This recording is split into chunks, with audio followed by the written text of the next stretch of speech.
રાજકોટના વીંછિયામાં કોળી ઠાકોર સમાજનું મહાસંમેલન બપોરે 2 વાગે વીંછિયામાં મહાસંમેલનનું આયોજન। કોળી યુવકની હત્યા કરી દેવામાં આવી ત્યારે પોલીસ દમનમાં ન્યાય માટે સંમેલન કરવામાં આવ્યું છે। કુંવરજી બાવળિયા સંમેલનમાં શામેલ ન થાય તે માટે પ્રયાસ પણ કરવામાં આવ્યા ત્યારે સંમેલનમાં ન જોડાવા માટેના વિડીયો પણ વાયરલ થયા છે। ઠાકોર સમાજના પડતર પ્રશ્નોના નિરાકરણ માટે આ મહાસંમેલન નો પ્રયાસ કરવામાં આવ્યો છે। જો કે કુંવરજી બાવળિયા સંમેલનમાં ન શામેલ થાય તેના માટે થઈને આ સમગ્ર પ્રયાસ હાથ ધરવામાં આવ્યા છે।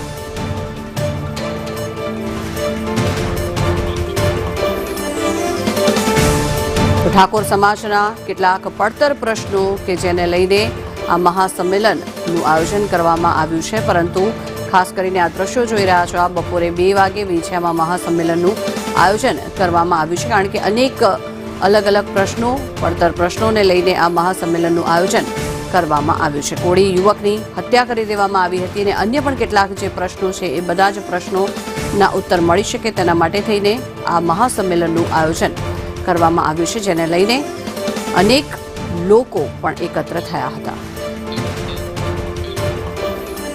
આ અંગે વધુ માહિતી મેળવીએ સંવાદદાતા મયુર સોની જોડાયા છે આપણી સાથે। મયુર, મહાસંમેલનનું આયોજન કરવામાં આવ્યું છે, પરંતુ અત્યારે હાલ શું પરિસ્થિતિ છે આ મહાસંમેલનને લઈને?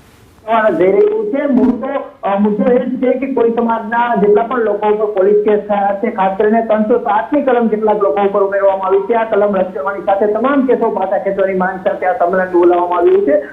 કેબિનેટ મંત્રી કુંવરજી બાવળિયાનો ગઢ છે ત્યાં આ પ્રકારના સંમેલનને લઈને અનેક પ્રયાસો લગાડવામાં આવી રહ્યા છે।